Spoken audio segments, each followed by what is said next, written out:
the most important landmark over here is the labia majora. So when I talk about the labia majora, this happens to be the skin fold, the lateral thick skin fold that is present in a female who has never had coitus or has never delivered the baby. This is what is going to be seen on the perineum. It is immediately inferior to the mons pubis. Mons pubis is nothing but a pad of fat that is present, a pad of fat uh, which is present just above the pubic symphysis and upper superior to the labia majora. Medial to it happens to be a labia minora. So now labia minora is going to be easily visible in women who have had prior vaginal deliveries. So all those women who have had prior vaginal deliveries or who have had several episodes of coitus, in them this is going to be seen very prominently. At least 15 to 20 times the ones who have had coitus, it is going to be seen prominently. It is a thin membranous skin membrane or membranous skin extension, I would say, that looks doesn't have any pad of fat or doesn't have any fat like the labia majora. It is just there medial to it. Now over here there are two important anatomical landmarks. This posterior part where the labia majora meet is called as the posterior commissure. A very important part, posterior commissure. Whereas the anterior part or the anterior side where they both meet is called as the anterior commissure. The significance of that is between the anterior and the posterior commissure lies your vulva. Apart from that, immediately posterior to the posterior commissure is your perineum, which is then followed by your anus. So this perineum contains your perineal body. Your perineal body, of course, which is also called as the central tendon of your pelvis. That central tendon is the one where all your levator ani, superficial and deep transverse perineum are attached. They are adhered there. So whenever you are undergoing a vaginal delivery, in that scenario, if a proper episiotomy is not given and you sustain a perineal tear, it can lead to rupture of this perineal body. And once ruptured, it is going to lead to a lax perineum. A lax perineum is going to result in, first of all, poor sexual, what do I say, a poor sexual experience. And apart from that, more importantly, in the longer run, it is going to lead to a wide genital hiatus or a genital opening. Now, this wide genital hiatus, and also because now the levator ani and all the levels of supports that were there to the uterus and the vagina, they become loose, and over a period of time, the uterus starts undergoing prolapse at a much earlier age and also of a much higher severity. If the higher severity prolapse is occurring, especially since you also have a lax perineum, a wide genital hiatus, there is never going to be any role for placing any form of pessary. So the pessary is never going to be able to support that uterus, and only a surgical intervention is going to be required. So that is why it is very important that you conserve that perineal body whenever you're delivering vaginally. So very important. And of course, during your posterior colpoperineography, you do repair this part that is your perineum through your perineography. That is basically you reconstructing your perineal body. We also take a Young's stitch over there. Not important. It's a levator stitch, not important. For this point of view, from this session's point of view, it is not important. Now, the posterior part of your labia majora is your posterior commissure, whereas the posterior part of your meeting of labia minora over here is called as the this part. Exactly this part is going to be called as your posterior fourchette or just the fourchette. You can also have your anterior fourchette over here, but the more significant one is your posterior fourchette, and above that is your vaginal opening, your vaginal introitus. This area between the introitus and your posterior fourchette is called as the fossa navicularis. Now, this posterior fourchette is very important because it is that area that is often torn or is scarred in women who have had coitus or have had any sexual abuse suffered to them or that has occurred to them. So, very important that you know that this posterior fourchette is often going to be torn or scarred in these women, especially for women who have had coitus for the first time. It can be because of rape or even without rape or anything, any sexual activity, it is going to lead to a small tear over there. So a fresh tear is going to be seen if she has recently had any sexual activity. For ones who have had multiple activities, that area is going to be completely scarred. Fossa navicular is no importance as such. Your vaginal introitus or your opening inside it has a pinkish structure, a pink membranous structure, and this pink membranous structure is actually called as a hymen. Now, fortunately or unfortunately, most of the patients that you get in your OPDs are patients who have already had their coitus. So, unfortunately for you, as a gynecologist, you may not be able to appreciate the hymen. So, in whom do you appreciate hymen? I had appreciated hymen when I had examined first. I had examined with my female assistant professor back then in my residency. I had examined a female who had come for POXO. So, in that case, POXO is basically it was a small kid who was assaulted, who had a sexual abuse less than 18 years of age. So, on retracting the labia, I had seen the intact hymen. You will also see it in women who have never had sexual activity, young women who have come with vaginal discharge, and you try to examine them and you retract the labia majora, you can see that hymen. So, it is nothing but pinkish, baby pink, translucent mucosal membrane that has been that is approximated to the center and has a small hole in it for the passage of blood during menses.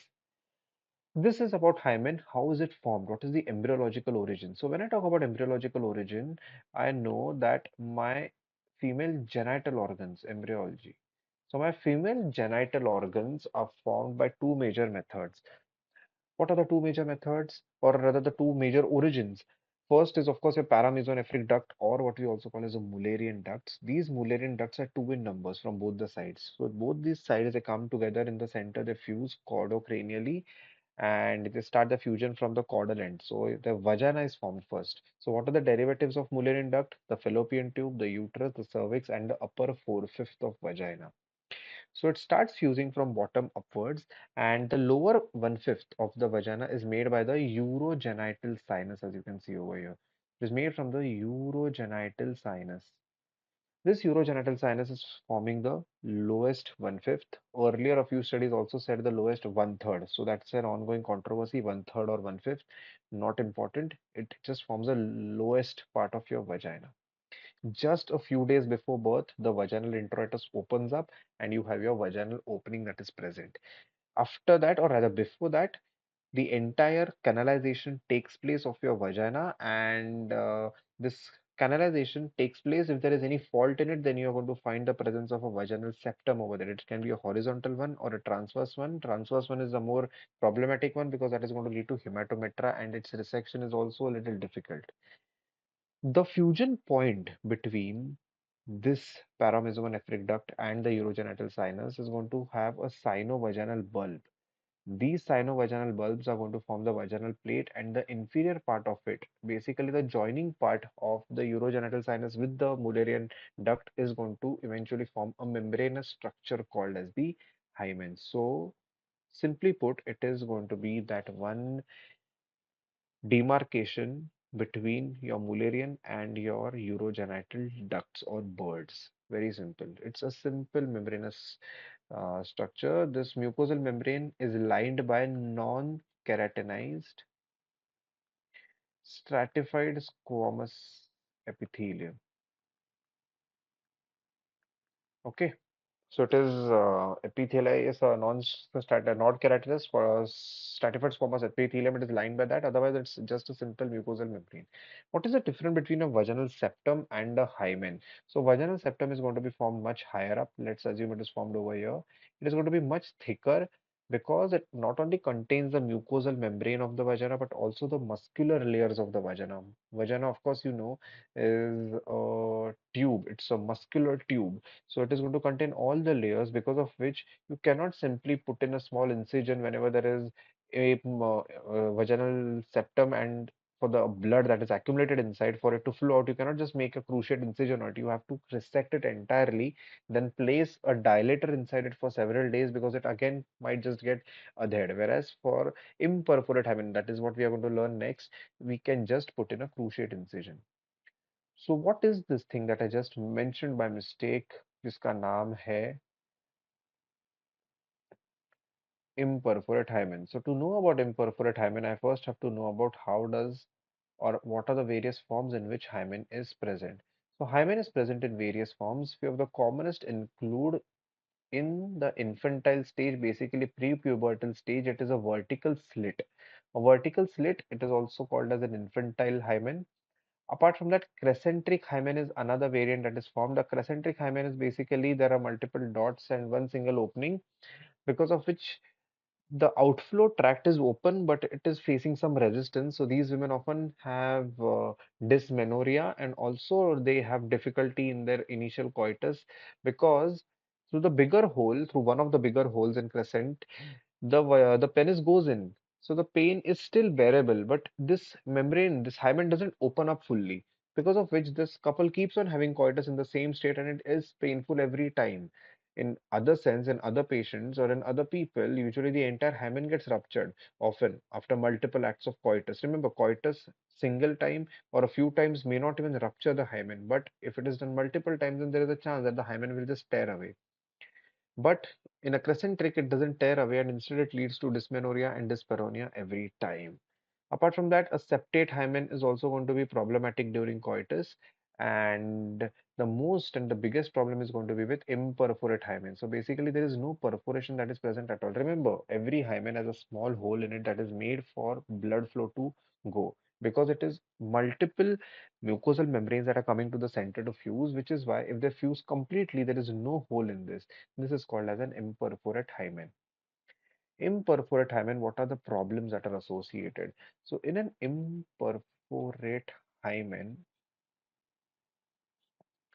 the problem is that once the female starts menstruating, that is after menarche or menarche, now the female is menstruating, but unfortunately the outflow is blocked because of the imperforate hymen. So this leads to the blood accumulating inside the uterus, that is hematometra, also inside the vagina, that is hematocolpos, and also eventually in the fallopian tubes. There is a backflow, so hematosalpinx. Once it reaches the stage of hematosalpinx, it starts flowing outwards through the tubes to the fallopian tubes, and that leads to implantation of all this menstrual blood in the pelvis. This is one of the theories of endometriosis, the retrograde menstruation theory. Very important, that the blockage to outflow tract in the form of an imperforate hymen is one of the risk factors for future development of endometriosis. Very important for you to remember that. The reason is because there is backflow of blood, because it is not flowing out through its normal tract. The blood gets implanted, the endometrial tissue gets implanted everywhere, and that leads to endometriosis in future. So very important for you to know. How does it present? In the first cycle, probably the female has produced, in the first ever cycle of her life, in the first menstrual cycle, she has produced 10 to 12 ml of blood, bearable. In the next, again, it was 12 to 15 ml. That's also fine. But the previous 10 is still inside her, because the imperforate hymen has not let it go outside. So तभी का 10, अभी का 15, 25 ml. Fine. अगले इसमें 15 to 20 ml. अभी कितना हो गया? 25, 15 और कितना, ऑलमोस्ट 40, 45 ml हो गया. फिर भी ठीक है. 20, 25 से होते रहता है. Eventually, there is a collection of 100 to 150, 200 ml of blood inside. Now, this blood, because of accumulation, starts releasing hemosiderin, a bluish black color compound. This bluish black color compound plus the clots that are formed are going to reflect as a bluish bulging membrane, which is actually your hymen, bluish black bulging membrane that is seen through the vagina. It's a bluish black color रहेगा उसका. This is because actually of the presence of hemosiderin and the clots. Eventually, every subsequent cycle is going to keep getting more painful, because now the uterus is stretching, the fallopian tubes are stretching. The fallopian tubes are highly neurovascular structures. They receive a lot of innervation, more so because of because of the peritoneal membrane that is covering them, what you also call as the mesosalpinx. When it gets stretched, it is going to lead to pain. The same reason why ectopic pregnancy is painful on palpation, especially on cervical motion, it is painful, is because of the stretching of this peritoneal layers, and that gives rise to cyclical pain, very classical pain, cyclical worsening. So increasing cyclical pain. Cyclical because she only has pain when there is new episode of bleeding, because in the remaining month the blood gets slightly absorbed, it becomes a clot. But when she bleeds actively, it is active blood which is occupying more space. Hence, cyclical pain and very classically found in imperforate hymen. So what do I do? Very simple. I take her in under anesthesia. I expose her bulging membrane and I just take a cruciate incision. A cruciate incision will relieve all of this, and because of it, the hymen is going to be relieved and the blood is going to flow out and it is again going to restore its original pink color, its membranous color. So cruciate incision very important. वो cruciate incision लेते ही वो सब drain out हो जाएगा. I hope you all understood the management of imperforate hymen. If there is any doubt, please let me know right away. I'll immediately answer your questions. I hope there are no doubts. I'm responding to the chats. Please ask if there is any doubt whatsoever. Please let me know. I love an interactive session. So, are there any other things that I need to know about Hymen, any surgical procedures and all? There is one surgical procedure that is now coming up, and that is called as hymenoplasty. Hymenoplasty is repair. Now, it is, they say that it has ethical consideration should be given to it. It is not an illegal procedure, remember, it is not an illegal procedure, it is very legal, but the use of it shouldn't become too prolific. It's a part of cosmetic gynecology wherein a female desires to have her hymen back. It can be for various reasons. She just wants her hymen back. What do I do for that? So what I can do is the hymen, I'll examine her vaginally. I'll see if there are these hymenal ruptured tags that are present because of coital activity or whatever reason. If there are these ruptured tags, on these tags, I will suture them together like this. I'll suture them. This suturing is going to approximate them and is going to bring them closer like this. And that closes her hymen.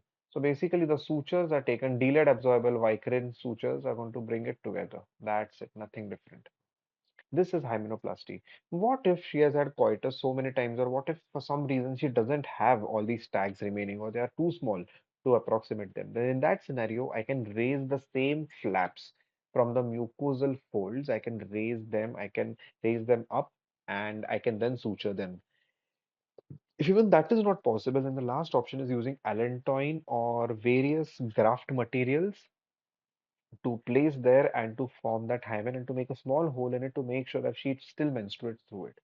This is hymenoplasty. RCOG doesn't really say that you should recommend it to people openly, and a thorough explanation should be given that just because you have a hymen will not prove that you're a virgin, and the vice versa. Just because you lack your hymen doesn't mean that you're not a virgin.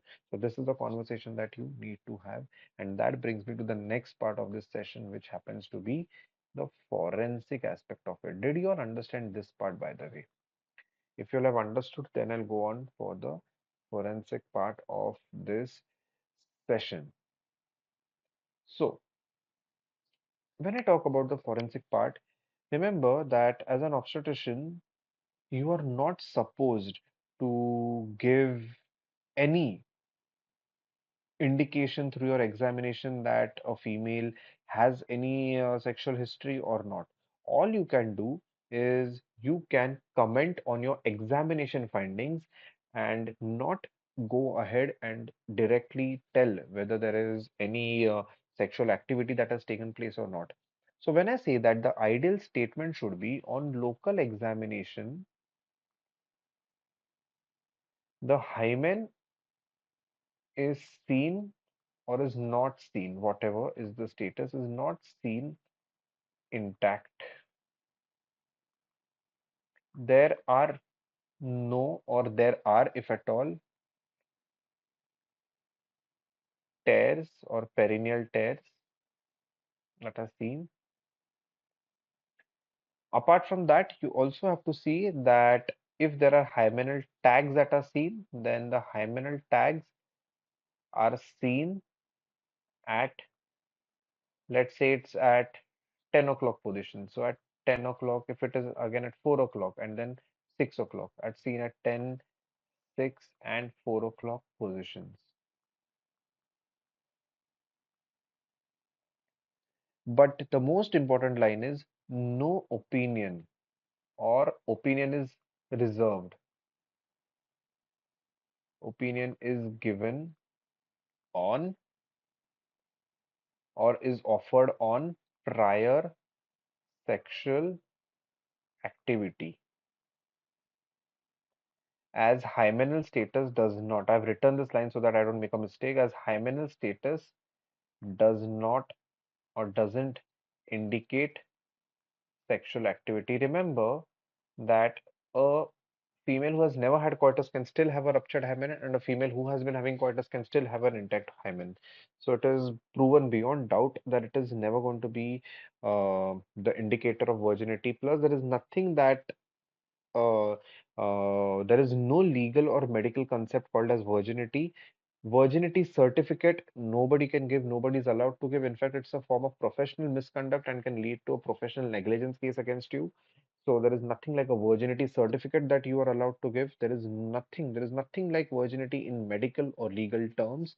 There is only a certain objective examination finding. There is nothing subjective in that. So never comment on virginity, and virginity status again is no grounds for divorce or annulment, nothing. So make sure that you know these things, and this everything, the examination of a sexual victim is covered under, by the way, it has already been covered in one of the sessions, but it is covered under 164 Criminal Procedure Code. It has been covered under this, so it is very important. And very importantly, as per Jharkhand, state of Jharkhand versus Shailendra Singh. Yeah, it is Shailendra Singh in 2022. There has been a case which has directed clearly by the Supreme Court of India that two-finger test, or what we also call as a usual per vaginal examination, is not a necessity in patients, irrespective of their sexual or marital history. Only do it if it is indicated. It is not a norm in all the patients, especially in a female who has not consented for it. Do not do it in unmarried women. Definitely don't. Not indicated. You can just do an ultrasound, or you can do a per rectal examination if you have some findings or some doubt, if you have with regards to your uterus. How do you examine for hymen in a female who is unmarried, who has never had any sexual activity, or if she's married and has not had a sexual activity, then in that scenario, you have to just manually with your hands or with a sim speculum gently retract the labia majora and then examine the hymenal status. Or if she has had sexual activity and if she is willing for a per vaginal examination, you take a consent and then you put your fingers or you put your sim speculum and your anterior vaginal wall retractor, and as you start to see the hymen. So this is how you will be examining it. In younger patients, you can use a nasal thirdiculum, that is a nasal जो अपन use करते हैं in adults, वो हम लोग बच्चों में use करेंगे instead of a sim speculum to retract the labia in patients who are young and have suffered with sexual abuse. So that is all about hymen that you need to know. There is absolutely nothing else that has to be spoken about it. So that is all about hymen and its significance. I hope you all understood this session. If you all have any doubt, please let me know on our Telegram group. We have a test series that is almost ready.